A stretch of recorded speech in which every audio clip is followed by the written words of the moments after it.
guys, welcome to the June 2016 Google Hangout that we have on today. Really excited to have the wonderful Kiri Romero from the Online Fix on. As you probably know, she's talking about online digital threats and the way that we can combat them. And the reason I'm really excited to have Kiri on is because obviously, as most of us are aware, we are moving very much into an online and digital world. And when you're trying to run a successful business, it's not necessarily just about, fixing the problems and challenges of today, but about, foreseeing what's coming, understanding what's coming, and being able to set into place systems and processes that can help us overcome those. And it's our adaptation to those changes that potentially could mean the difference between us succeeding or, other businesses passing us. So without further ado, I'm going to pass you on to Kiri today. Don't forget, you can ask questions on the Q&A section of any of the links in the newsletter that we sent you, and I will be passing those on to Kiri as we go. So over to Kiri. Okay, thank you so much, Ali, for that great introduction. I might just share my screen. Please shout out if it doesn't go as expected. Are you now seeing presentation on screen? Sure am. Hello? Yep, okay, great. All right. So, yes, I'm going to try and, as succinctly as possible, talk about what I see as the 4 key threats to any business owner that's using the digital in their promotional mix, and what that might mean for you to, just keep the growth coming in your business. And as part of this, I've also tried to include some tactics that you can try in response to these threats that are out and about. Before I get started, though, I might just quickly tell you a little bit about my own background. I've been working in the digital space for probably 20 years now. So leaving aside my giving away my age there, I've been building websites, engagement programs, complex financial modeling tools.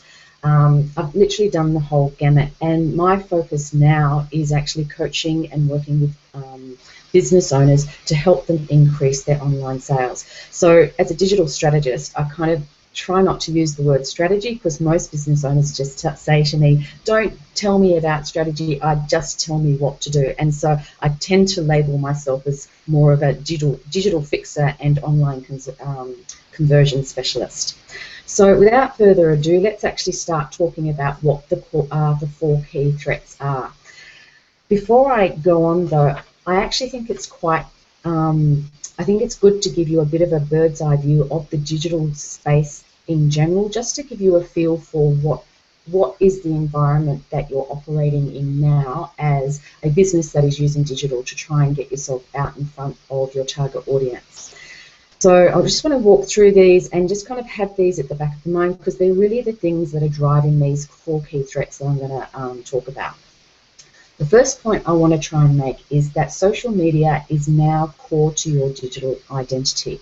And when I say this, a lot of people kind of get a little bit nervous about this. It's like social media is actually quite difficult to do well with, although some people, they just crack that nut and they just seem to drive it really well. But there's still a lot of businesses out there that kind of hang back and are not sure really that there's any value in it, that they see any value in it for them. For their business. But the reality is it's actually quite mainstream now to how people operate from taking human behavior and translating that into a digital behavior. Behind this statement sits this. In 2014, there were stats revealed that showed that social media now sends more traffic to websites, i.e. your websites, than Google. So it's not a lot more, it's kind of still quite evenly tipped. But this is quite a new world that we're operating in. Before, it was always about Google and what traffic they sent from the search engines. That's actually not the case now. Social media is very much about discoverability of your business versus actually engagement and servicing that you might have traditionally done with your customers in the social media space. Now, what about this trend or stat? 70% of your digital referrals are now via text or direct messaging. What this figure says is that human behavior behavior hasn't changed. It's still actually the one-on-one referrals or word of mouth that is driving most referrals for business. Now, for some of you, referrals will be a big part of where a lot of your traffic and business comes from. So this is something to really pay attention to if you're using digital in your promotional mix. And it kind of starts to make sense when you consider this. Mobile has now surpassed desktop browsing. So what this means is that most people have a phone. A lot of those phones are smartphones, and people aren't using the phones to make phone calls. What they're actually using the phone calls for are social media and messaging. So when you think about the fact that so much referral traffic comes from social media now, and that a lot of digital referrals are via direct messaging, that means that they're using their mobile to do that. So this is a pretty important point in terms of where things are going around being mobile ready and mobile responsive. And if you're not convinced by that, Google are putting the proof in the pudding, because they are now starting to index the content in social media. So when social media first came on, it was a bit of a black hole in terms of contents. Google kind of, was quite happy to ignore them. They are not ignoring them anymore. They're starting to index Twitter, they're indexing Pinterest. Some of this content from Facebook is being indexed. And what this is really saying, when you consider these things all together, is that social media and search are becoming quite symbiotic in the way that they operate. And in order for you to have a really high-performing digital mix for your business in terms of generating sales and conversions, you actually need the both of them working really well together to get the most out of the channels. So given this landscape, what are the threats that are facing you as a business owner today? Well, sorry, Kiri, before you go on, can I just ask, what do you mean by indexing social media? And can you give like a real-world example of how it sort of appears on Google or whatever it is, just so the mums know? Yeah. Okay, so when I talk about indexing, I apologise that I did not use plain language there. Indexing is when Google sends out their little automated bots looking for new content on websites and directories and all sorts of different places to take that content and to list it in a way that when you type in a keyword, it comes up in the search results. So when you sit down at Google and you type in cupcakes, for example, you want to find someone that sells cupcakes, it goes to a big index of content that they have created and finds the best match to your content. Before, if you had tweeted about your cupcakes, that tweet would never be found by Google. It wouldn't come up in the search results. Now, Google is starting to say, actually, there's a lot of very valuable content that resides in the social media space, so therefore we need to include it in our search results. Does that make sense? Yeah, that's great. Thank you. Okay, cool. Okay, so our first threat. So the first threat is a huge drop in organic reach in the social media channels. I'm going to focus this conversation around Facebook, because Facebook is the behemoth. Like, most people's audiences are on Facebook, given that we're talking about millions of people that use it. But even though I'm talking about Facebook, it's actually a trend across all of the social platforms. Organic reach is the amount of your content that you post in social media that gets displayed in front of your followers. So on Facebook, if you have followers on your business page, in theory, you post some content, they should see it. But in fact, it doesn't work that way. Facebook control what content gets displayed to each person individually, and that is called the organic reach of your post. And this is falling quite dramatically. And the main reason that people kind of talk about the fact that it's dropped so dramatically is because of Facebook's drive to monetize their platform. So it's not just Facebook doing this. Twitter are driving revenue through advertising, as is Instagram, as is Pinterest. All of them are having to make some money to make their platform profitable. It kind of makes sense from the perspective that Facebook actually is a publicly listed company. It has shareholders it needs to pay dividends to. So they're in a position where they must find a way to make money, and their money-making revenue model is advertising revenue, and they see their one valuable asset that they have to sell and trade with the world as being the users of their platform. So they think, from their perspective, that's their digital asset, the user, and you as the business owner, if you want to talk to them, you need to pay for that privilege. And so this is what's going on at the moment. But the fact that all of these social media platforms are kind of making room, pushing aside the organic content that you as a business might be putting out there, and kind of saying, actually, if you want to, we're going to show less of that and we're going to show more of this paid content over here. So just trying to explain how this works and why they are able to do this. On average, the average person on Facebook probably has somewhere between 1,500 to 2,000 posts per day come through their newsfeed. So if you can just imagine how incredibly intense that would be, how much content that is for you to get through, I think you can start to get a feel for the fact that perhaps actually it wouldn't be a good user experience. You would just not be able to get through that amount of content. You just missed a whole lot of stuff. So Facebook over quite a long time now have been curating everyone's feed, trying to determine exactly what is the type of content that you want to see as an individual and how do we serve that up. So they've been using a mathematical equation, it's sort of algorithm, that they are able to kind of dial up and dial down various aspects or elements that determines who sees what. So a really good example of what might determine what kind of post is shown to you as an individual is how close you are to the person posting the content. Do you have regular interactions with them, including do you actually use Facebook Messenger with them to interact?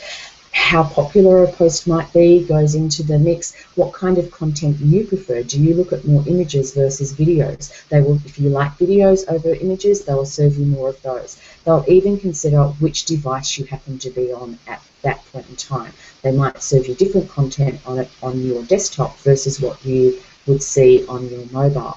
So the whole thing is that they've actually gotten very proficient at kind of being able to control exactly what people see. And so that means that they are very easily able to, dial up or change that algorithm to, show less of your organic posts or the posts that you're showing and more of those paid promotion type posts that are out there.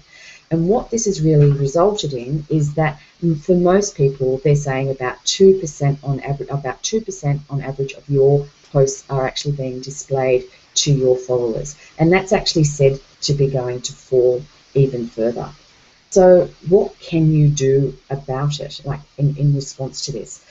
Well, there's a very often quoted line out there at the moment, and it is, don't build your house on rented land. You've probably heard it before. I think kind of if you're picking up on what's happening here, Facebook own the platform. All of the social media, Twitter, Pinterest, it doesn't matter who they are, they own how you operate within their land, so to speak. They own the rules and they own the people that are using the platform. So therefore, you've kind of got very little choice in terms of obeying those rules. You either do or you don't. So what does that mean from your perspective? What is it that you can be doing about this? Do we need to ask the question, is it time to move on from Facebook? Well, statistics are showing that probably no, it's not time to move on. It's just about getting smarter about how you use Facebook. There was research released at the Social Media Marketing World Conference last month in San Diego that indicated that marketers are not moving away from Facebook. They still see it as a key element of their digital marketing mix, primarily because it is just such a huge behemoth. It literally has just about everyone's audience on there. You just need to look hard enough to find it. And their market share is continuing to grow, and they're taking it from other channels. And not only that, we can see that their strategy is actually working. People are signing up and obeying the rules and starting to pay for advertising. So from your perspective, you do have some decisions to make around what to do with Facebook to make it work for you, because it is noisier and more crowded than ever. For you, I know that Ali talks about this all the time, you really need to be focused on niching down and being so focused on who you are talking to, because that is the only way that you'll know the best way to talk to your audience. You need to focus on making amazing content. Just having good content isn't enough. It has to be great. And in fact, at the conference, at Social Media World Conference last month, Mari Smith, who is the queen of Facebook, came out and said quite clearly, you are better off doing less content that is great than more content that is just merely good, because that is one of the only ways that you're going to get cut through on the Facebook kind of fight for attention. And the other thing that I would say to you is, don't necessarily assume that Facebook is the only option for you. Review and check that actually you've got the right social media channel for your target audience. Now, I should just mention, as part of this presentation, I've prepared quite a comprehensive handout that goes into a lot of the things that I'm talking about in detail, including how the Facebook algorithm works, how you can play with that to your favour, and what kind of steps you would take to review and kind of match up the right social media channel for you. So just so that you know, there's quite a good handout at the end of it with a lot of this detail, like the diving down into the detail is in that handout.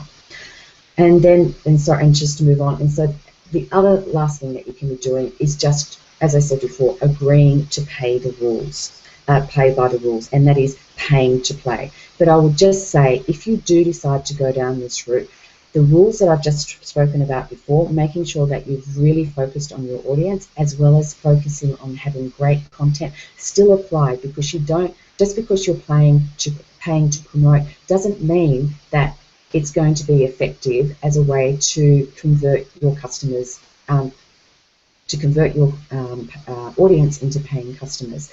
This is really important. You still need to be really targeted and great content, otherwise you're just kind of paying to get in front of people, but you're not converting them. So don't forget, it's not just about awareness and being in front of people, it is actually about converting those ad dollars into something meaningful and, your bottom line at the end of the day. The second trend that I want to talk to. Sorry, Kiri, can I just ask one more question? I just wanted to ask, did Mari Smith clarify what makes, or what is amazing content? Like, everyone goes, oh, you have to be creating amazing content, but like, for the average person who maybe isn't in communications or isn't in marketing, it's just trying to promote their business, how do you even know where to begin making amazing content as opposed to just okay content? Is there any clarification around that? I think that, I actually do talk about content and things to consider that kind of as part of this next point. So can I capture that question, and if I don't answer it, yell out and I can drill down more into it, because she did answer that. But in a lot of ways, a lot of the presenters at the conference talked about it in a lot of using different languages, but there were more or less the same answer. Let me move on and I'll come to it. The next threat that I wanted to talk to you about is very closely related to this decline in organic reach, and that is content shock. Content shock is a term that was raised by a guy called Mark Schaefer, late 2014. He's a digital thought leader in the marketing space, and he just is referring to the fact that we are literally drowning ourselves in content. We are generating so much on a routine basis that there's just not enough people, there's not enough audience to kind of consume the amount of content that we are now generating. And this is a problem. If we are, when I referred to before about great content versus good content, if you've got such a volume of good content sitting out there, you're just not going to stand out in a marketplace where there's just too much content that people can't possibly actually consume it all. I wanted to if you have any interest, this is a great site to go and visit. I was going to flip across to it, but I won't do it for fear of my presentation not coming back again. And I've got some screenshots. But what this site shows when you pull it up is these numbers that I've got up on screen here. These are actually live tickers and updated like on a second-by-second basis, and you can literally see the numbers growing as you're sitting there watching. The number of websites or the number of emails sent or the number of blog posts written just today. It just gives you context around when we say there is too much content being generated. There really is too much content being generated, and that is a real problem for us as small business owners in trying to get cut through with it. And so one of the things that came out of the conference was, what do we do about this? If there's so much content, how do we respond to this and make great content to get the cut through? And so there were three key threats that came out, three key trends that emerged and were talked about almost, non-stop during the conference in response to the organic decline, reach decline, and too much content. And the first of these was live video. Now, live video is more or less delivered via either Meerkat, which was launched March last year, and has since been superseded by Periscope. They kind of took over their big splash that they had when they first launched. Periscope is Twitter's version of live video, and then you've got Facebook Live entering the arena late last year for everybody. And it is fast taking over any market share that Periscope had. And then the fourth service that is delivering live video is Blab, which is slightly different to the first three. The first three being, it's just real-time speaking head with an audience watching and engaging through typing questions and giving props and things like that with emoticons, versus Blab, which is quite different because it's, if you can think of the Brady Bunch and the kind of the locked a grid of faces sitting there, Blab has a grid of 4 people that can actually be speaking to each other simultaneously, as well as sharing screenshots, etc., etc., as well as having that huge audience. So it's much more, there's much more engagement and interaction on Blab than there is on the other 3. But probably the one that is leading the pack is Facebook Live. And the reason that, and the stat behind this in particular around Facebook Live is that there is, on the same time from last year, there's been a 50% jump in the number of people actively using live video in their digital marketing mix. And in a way, it kind of makes sense. I was listening to someone talk about Facebook Live the other day, who uses it regularly, and they were reporting that when they use Facebook Live, since they've been using it, they've had a jump of something like a 10 times increase in their organic reach than what they had before they were using it. So the reason for this is that Facebook have almost engineered live video to be the #1 cut-through content piece. When you go live with Facebook Live, it sends out a message to every one of your followers to let you know that you are live right at this point in time, and then it also puts you to the top of the newsfeed. So it will insert you as a matter of course. So it just automatically gives you immediately more attention for that piece than you would otherwise get. So a lot of marketers are now very quickly turning to live video because it is giving them such an advantage in this kind of content shock world that we are living in. The next trend that they talked about was influencer marketing. This got a lot of airplay as well at the conference. For those of you that don't know what influencer marketing is, it's when you go and find someone who has a large following, a large social following of your target audience, and you basically approach them and you do a deal in some way. You ask if they will promote your product or service to their audience in return for some kind of benefit to them. I've got a really good example here. I'm kind of hoping you guys know who I'm talking about. Does everyone know Design Sponge as the blog? It's a fabulous all things design related blog that's been going for years and years. Really strong presence across all of the social platforms, millions of followers, and its founder, Grace Bonney, kind of gets on TV regularly to do kind of, her design thing. At any rate, an example of an influencer marketing piece was a company called Mrs. Myers Clean Day. They make cleaning products, and they approached Grace Bonney of Design Sponge, and they had her take over their Instagram account for a week, and she created all of the content for their Instagram account for that 1 week.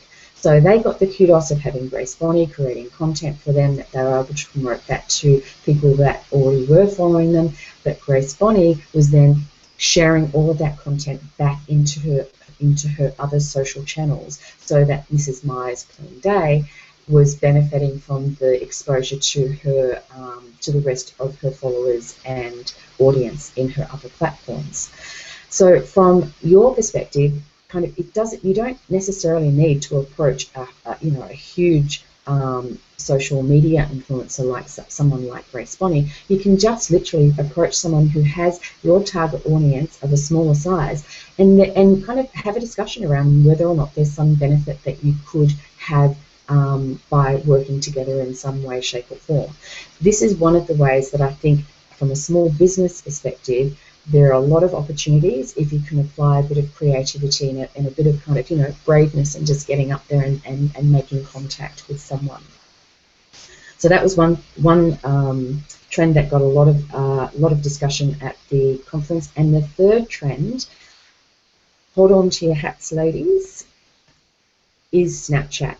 So for those of you that have got teenagers in the house, you're probably thinking, crazy, it's not going to happen. But in fact, what's happened with Snapchat is, in digital years, it's kind of like dog years. It's now 4 years old, so it's kind of approaching middle age. And the early adopters of Snapchat, who were in their teens originally, are now older and earning money. The dominant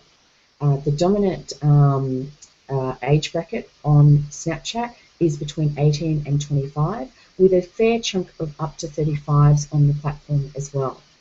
And the usage rate of Snapchat has gone through the roof. The stats that I'm showing on screen here are indicating the number of Snap views per day. So from May last year through to February this year, so about 6 months, just over 6 months, it grew from 2 billion to 8 billion, and that is still growing. And the other thing about Snapchat that savvy marketers are picking up on is that it has a much, much higher engagement level than any of the other social media platforms out there.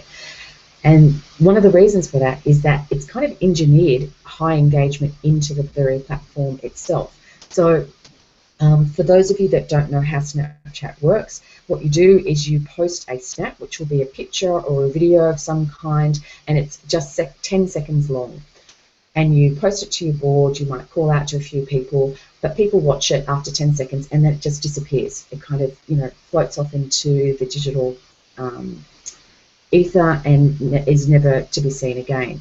And likewise, if your snap remains unseen for 24 hours, it also disappears. So the shelf life of a snap is very short.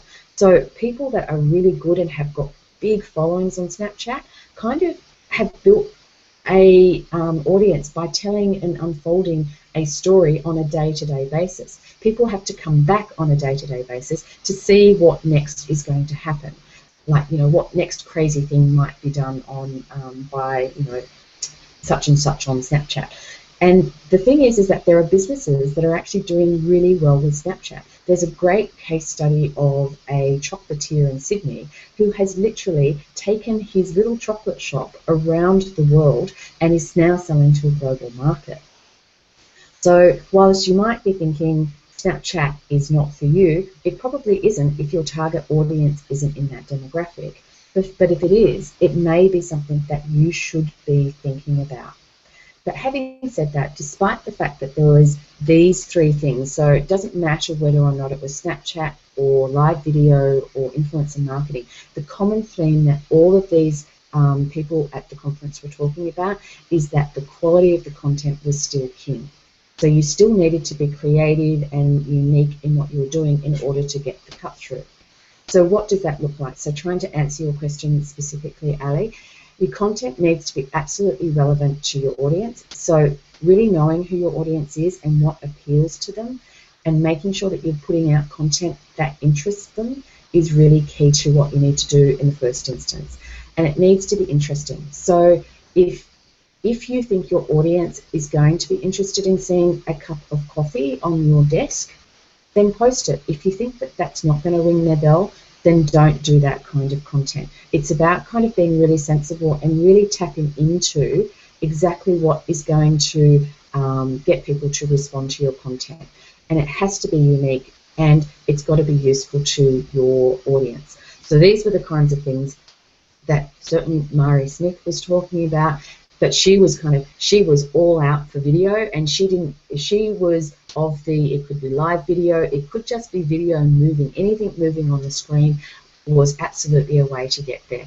And if you've been watching a lot of the social media content that's been coming out in the last week or so, there's been some very good blogs released around the emergence of high engagement for silent videos. And what they're saying is basically a lot of people are now watching video, when you put video into your news feed, people are watching it with the sound off. So if you can create a video with subtitles or with kind of labeling content that allows people to understand what the video is saying, you get a lot of cut through using that technique versus just having a video and relying on the sound to convey the key messages of it. So content at the end of the day is really still core to getting right if you want to really make a success of getting some cut through with this content shock time that we're living through. I've basically got this slide here saying if you don't get it right, it's basically all over Red Rover, and I just want to thank my little puppy for her dead dog impersonation to take this shot for you. Okay, third trend. So Ali, did that answer your question enough, sufficiently? Yeah, I'm down in the corner with my thumb like that. Oh, okay, good. Yeah, that's perfect, thank you. Okay, so the third trend that we want to talk about. I want to talk about ad blockers. Now, you've probably heard it talked about. It's been talked about ad nauseum over the last 12 to 18 months, and the reason being is that it's had astronomical take-up in the last few years. You can see how steep the take-up rate has become in the last few years, and of course the digital world is kind of starting to question, well, if people continue to start using ad blockers and that growth continues, then the entire basis of how the digital world operates now is going to be in jeopardy, because a lot of the content and tools and facilities that we enjoy are actually funded by ad revenue in some way, shape or form. So it is kind of, you know, there are pretty big questions to be answered or are yet to be answered as to the consequence of ad blocking. But what I wanted to specifically talk about was how does this impact on you as a small business owner? So first of all, let's just talk about what is an ad blocker for those of you that haven't come across it yet. So I've got on screen here two versions of the Age, and you can see one with the ads and one without. And just to highlight, an ad blocker is an app that gets installed on your browser, and when it's turned on, it literally filters out all of the ads, and you can see the breaks on the screen there as a result of having the ad blocker turned on. But this is an even better example. I love this example because it's so outrageous. So 9MSN, this is the bottom of the screen here is the page fold. So for the joy of waiting the additional time you would have had to wait to have this ad load on your page, you get nothing. You get no content except for the ad from First Choice Liquor. The version of this without the ad blocker is some content. So that's a really dreadful user experience, and in a way the marketers have kind of brought it on themselves by having such invasive advertising techniques online. This is why ad blockers are becoming so popular. It kind of makes sense, doesn't it?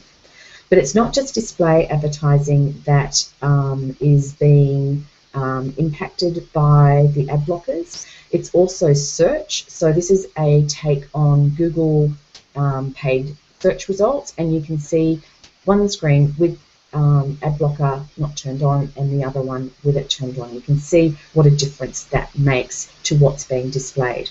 And in fact, late last year, Facebook did make a public comment. It was just one small line in a range of comments that they made around concerns of future trends, but they did name ad blockers as a problem for them, as a threat to their future revenue model. So, you know, ad blockers actually do have quite a disruptive force, and you need to be aware of them in terms of what change they might be driving for you. But what does it mean specifically for you as a small business? Well, essentially, if you are relying on ad spend to get in front of people, so if you're using Google AdWords, then you're going to probably see a decline in the effectiveness of your ad budget. So if you're paying for Google paid search results, you're paying on a per click basis. All you're going to do is you're going to have more impressions to get the same number of clicks. So there's going to be that payoff. But if you're running some campaigns, or you're doing some work just from a brand perspective, and you're more interested in the impressions that you can get from your ad dollar, then in fact this is where it kind of starts to get, oh dear, this might be having an impact on what you're doing, because the ad blockers don't actually stop the ads from being served. It just stops it from being displayed on your browser. So that means that if you're paying for impressions, you could well be paying for ads that are not even being displayed. And so in my mind, it's kind of interesting that a lot of the media serving companies are being very silent on this. So I just kind of, putting it out there that perhaps people are paying for things that they're not actually, that are not actually being delivered. And there's one other consequence of ad blockers that a lot of people don't realise. And this is my very bad attempt to kind of, have the invisible man there as a image, but it makes certain elements of content invisible to the user, of course, mostly ads. But in fact, your Google Analytics, so if your ad blocker is turned on, it actually won't register a user to your site. So your Google stats may start to be not as accurate as they should be. And the other thing that might be happening is if you have on your site content blocks that might be serving up affiliate links or some kind of promo tiles that are kind of, serving up recommendations or something along that line, depending on the technology, that also could not be, that also could be blocked by the ad blockers. So a couple of sites, there's been a bit of an uproar over a few things that ad blockers have unintentionally blocked that are not ads. So what can you do about it? Well, the first thing that I would actually suggest is if you just check that your install an ad blocker and check what your website looks like with it turned on, just to make sure that there's nothing amiss that you weren't aware of. The second thing that you should do if you are paying for a paid campaign of some kind, you can go to a site called PageFair. Now, as I said, I've got a big handout with all of these URLs that I mentioned listed in them, so don't worry about kind of if you miss the URLs as I'm talking about them. But the site pagefair.com has a pretty comprehensive app on it that you can key in all the details relating to your ad campaign, and it will tell you the impact, like the monetary value of the impact of ad blockers that are having on your ad campaigns. Not quite sure how it works, but it is one way to try and get a feel for whether or not your target audience are using ad blockers a lot, and therefore you're going to have to think about what to do in response to that. Other things that you should do, and I would recommend these as a matter of course on a routine basis, just to keep things aligned to best practice. You should review what you're doing with your online mix. So, for example, you might consider something more different, such as influencer marketing. You might just review what you're doing in the social media space. Are you on the right channel? Do you need to do something different? And do you reconsider what you're doing with research? So one of the things that I think about with the advent of more ad blockers is a lot of business, if you don't, I might just go back a couple of seconds. If we look at this screenshot of the search, a lot of businesses have walked away from SEO as a tactic for their digital promotion mix, because it's kind of a bit hard and you have to put in a lot of time and effort to really make it work to get those top line results. But if ad blockers are having an impact on your target audience and they're not seeing this side of the screen with the ads, but they're seeing this side of the screen with only organic results there, then it kind of, I would be asking the question, actually, does that make a difference now? Is organic search now an option that is worth putting more time and attention into? Anyway, it's just food for thought for you to think about if it happens to be an issue for you. Okay, fourth and final piece. And sorry, so, Julie, can I just clarify one thing? I just want to make sure I heard correctly. Ad blockers can actually affect the Google Analytics of your site. Is that correct? Yep, that is correct. So it might not register every visitor, or if someone has ad blocker on, it might actually block the fact that they've visited your site at all. That is correct. Okay, great. Thank you. Just wanted to check that one. Yeah. Okay, and so, the fourth threat. So you remember at the top of the presentation, I talked about the fact that mobile is now the dominant browsing device for people on the internet instead of the desktop.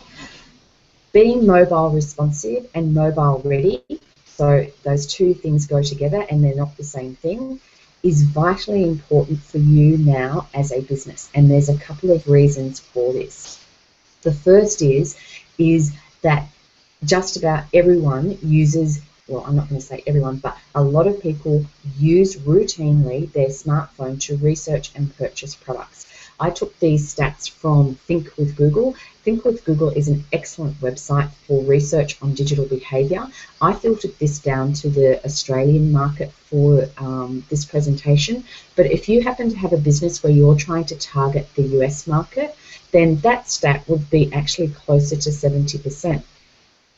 But it just indicates how much phones are driving a change in behaviour when we're talking about what people will do in the online space and what they won't do. And these are other stats kind of on a global basis, so definitely skewed by those countries that are much more comfortable with purchasing on mobile, but these strong indicators that people are also, it's not just research, it is also purchasing behaviour that is going with the mobile phones. This screenshot I've included here, I wanted to include just to try and highlight for you and try and get you to start to connect up behaviour that happens offline with what happens online. So the two, when I'm looking at this, so what we've got over here is when people use their mobile phone, and then on the right side of the screen we've got where they use their screen. And the two things that I'm coupling here and thinking, okay, that's really interesting, is the fact that people use their mobile phone late in the evening and they use it at home. So that says they're at home, sitting in front of the TV probably, in between the ads or when it's a bit boring, and they are using their mobile phone. So for you, depending on what kind of digital marketing activities you've got underway, if you're spending money on ads, then you might actually think, you know what, I should have that all compressed into evening spend time, and it should also be focused on the mobile market. So just do mobile marketing in the evening as a part of your ad spend to see if that actually gets you more, a better conversion rate than not, because that's where it seems like a lot of people spend their time. So these are the types of things to start to think about. Behaviour is starting to change. But there's more to what's going on with mobile. Now, again, I reckon some of you will have heard of this. It's an often quoted piece of research, but and I don't know how they did it. I would be quite intrigued to see their research methodology. But somehow or other, they have established that humans have less of an attention span than goldfish do. So I don't know how you measure that, but the whole point is that humans don't have a lot of patience. And this is backed up by some better stats to kind of put it in context for you, done by Kissmetrics, who have a lot of really useful stats on their site, where they crunched a whole lot of numbers and determined that if your site delays by 1 second in loading, it results in about a 7% reduction in conversions. And if you've got a 3-second delay in loading, then about 40% of people will actually abandon your website. They won't even hang about to try and wait for it to load. So what is this saying to you? If you've got a website that is not mobile responsive and ready, that it's kind of, you can have a mobile site that's responsive, but it can still be quite slow and not really optimized for a good experience for people on a mobile device. This is serious stuff. Google have made it so. They have, last year you would have all heard about Mobilegeddon. It was an update to the algorithm specifically around mobile phones and how they display their search results on a mobile phone. And now they're basically saying, we will penalise you as a website if you are not mobile responsive and you do not meet all of these criteria. So they're taking it really seriously because the majority of the world are shifting to mobile devices as their preferred digital device. And Google are taking it one step further. Now, I've put this in here in particular because I think that some of you motivating mums might be using blogging as part of your digital promotion mix. There's a project that Google is leading called AMP HTML, and it's just called the AMP project. But basically what it is it's a way to code your page so that the content kind of strips out everything but the bare basics of the content, so that when it loads on a mobile, it's really snappy and instantaneous. So that means what they will give preference to websites that have AMP-enabled pages on their website for displaying in results on mobile phones. Then they will to other sites that don't. So if you're relying on getting found in the search results, this is something to pay attention to. Certainly there's I know that there's a plugin that's been released for WordPress sites that will allow you to render your content in AMP compliant manner. And for those of you that are thinking, oh, well, it's just Google, so I'll just kind of stick to Facebook. Facebook are thinking exactly the same, and they are slowly rolling out and upping the ante with their instant articles capability, and that's where they're actually bringing the content into Facebook so that it loads instantly. So it's just something to be aware of. And the impact for you guys, well, I think we've talked about this, but it means that you're probably going to be seeing an increased bounce rate because people are just not going to be patient enough if your site is a bit slow to load or if it's not a good browsing experience.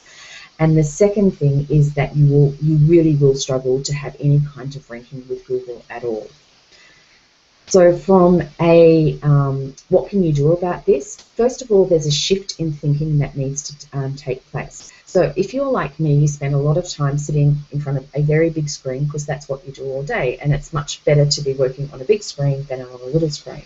And it kind of makes you think more about your desktop first than the mobile first. You need to change your thinking and always think mobile first. Design for mobile first, and the desktop will take care of itself. If you're wanting to try and establish exactly what is going on with your site and if it is a problem, there's a couple of really quick things that you can do. You can work out your bounce rate very quickly. If you pop into your Google Analytics account, so from the left-hand side menu, if you select Behavior, Site Content and Landing Pages, what that will display is a list of pages that are landed on. So the first page that they come to on the site, and in the fourth column will be the bounce rate. But don't read the bounce rate as in isolation. You need to put context around this, because sometimes a high bounce rate is actually okay. What gives context to it is the average session duration time, which is the second column over. If that's like, you know, milliseconds, or, you know, literally a second or two, coupled with a high bounce rate, then it is quite clear that people are rocking up to your site and not even waiting for it to load, because there's obviously a problem there with it. And you can even get more specific with this report. If you go, I haven't on the screenshot got it, but if you head up above the table in Google Analytics, you can actually filter the result to display a split between desktop and mobile view. So you can actually see if there's a difference in your bounce rate between desktop and mobile viewers. But anyway, that's a handy thing that you could quickly do to see if that's a problem for you. The other thing that you can do is actually get Google's opinion on what they think about your website. There's a website out there. All you need to do to find it, I have included this link in my handout, but there is a, if you just Google Google Web Developer Speed Test, you'll come up with this website where you plug in your URL, and it will give you a very detailed rating. It will give you a detailed rating of the speed of your site, but a very detailed list of everything that they think is wrong with it. So most of those problems are actually going to be for your developer. There'll be code-related things, and some of them, your developer will say, come on, we're not doing that. That's not going to make that much of a difference. But others will make a difference to it. So it's kind of good to just have an informed discussion with your web developer as opposed to just ignoring it. But there is one thing that you can be doing, and this is what I mean by mobile ready. You can have a responsive site, but if you haven't made it quick to load and you haven't designed it with thinking about how does this look in a mobile on a mobile device, then it's not going to be what we call mobile ready. But one of the biggest problems that I find with people doing, particularly if they're kind of regularly posting new content by themselves as part of their digital mix, they put images in that they look beautiful, but they're very slow to load. And it's actually a really easy fix. You can just go to these tools. There's heaps of tools out there that will allow you to optimize the images so they're much quicker to load. And I've included some links to those free tools in the handout that I have as well. So that's the 4 threats that I've got. And I guess as summary, I would say rent is now due. So you need to have a really clear response to this. And if you are dependent on just a single channel as part of how you've developed and built out your acquisition funnel, think about removing that as a single channel risk, particularly if it's in a social media platform where the rules could change at any point in time. And as I said, be super targeted and relevant. Make sure you've got really good quality content, and review your digital mix on a routine basis. So as I said, I've actually got a couple of offers for the Motivating Mum participant. The first is, as I said, a pretty comprehensive handout which have got all of those links that I've talked about in it. It goes into detail about the algorithm for Facebook, but also what might you do to play it to your advantage, steps to review what might be the best fit for social media in terms of channels, and a heap of other things on there. And to get that, you can download it from the onlinefix.com/fixit. And I have one other offer as well. It's a freebie offer for 3 lucky people. I'm offering a free, this is such a mouthful, a free 1-hour one-on-one consultation to the first 3 people that register for a program online masterclass that I'm running. And it's specifically designed for business owners that are online and are wanting to increase their sales or their leads that they're getting from their digital activity. The program's a 4-week program with a couple of hours each week. None of it's canned, it's all face-to-face online. And it's all built around creating an action list on your own business. So you're working on worksheets every week on your own business. You give them to me every week for me to be able to give you personal feedback and review on your own business. And because of that, I limit the numbers on this program. But as I said, it's all about trying to give you the tools and a specific action list of things to do at the end of the program, specifically for your business to increase the conversions or the sales that you're getting from the online space. And I'm offering, as I said, a free one-on-one consultation as part of that program to the first 3 people that register. Now, Ali is, I believe, going to send out the link to that program. If you think it sounds of interest, then feel free to check it out. I've got the synopsis online so that you can kind of get more of a feel for it. So that's it, I think. I think that's all I've got to say. Yes, I would like to thank you for your time and attention. A follow, like, or share would be great on Facebook or Instagram. My handle is The Online Fix.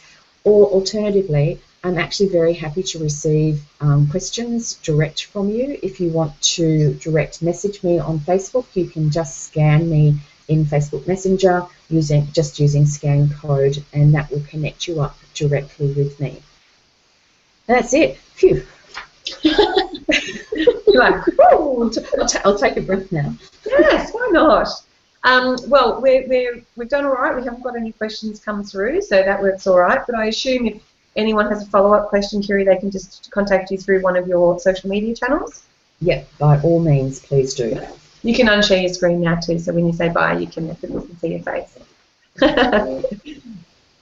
So firstly, thank you so much. That was so amazing. Like, you know, I've been in business for 10 years and I think, okay, surely I must know most of it by now.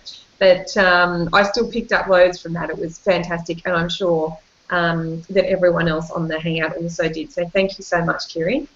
Thank you. It was a pleasure. And also a big thank you to my Google Hangout gal, Anita, who gets these Hangouts online for me every month, sends out the newsletters and manages everything.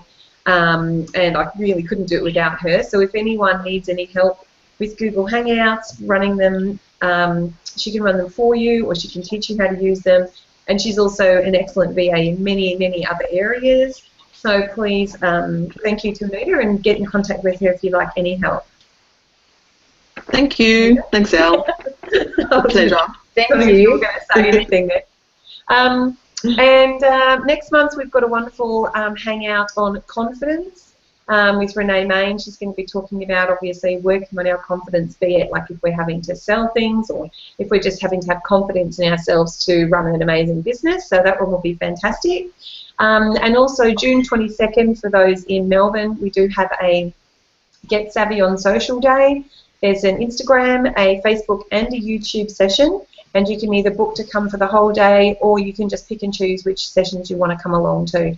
So as always, they're really affordably priced, and there's low income option as well. So hopefully see some of you guys at that one. So until then, thank you so much for being online with me again, and we'll see you next month. Bye.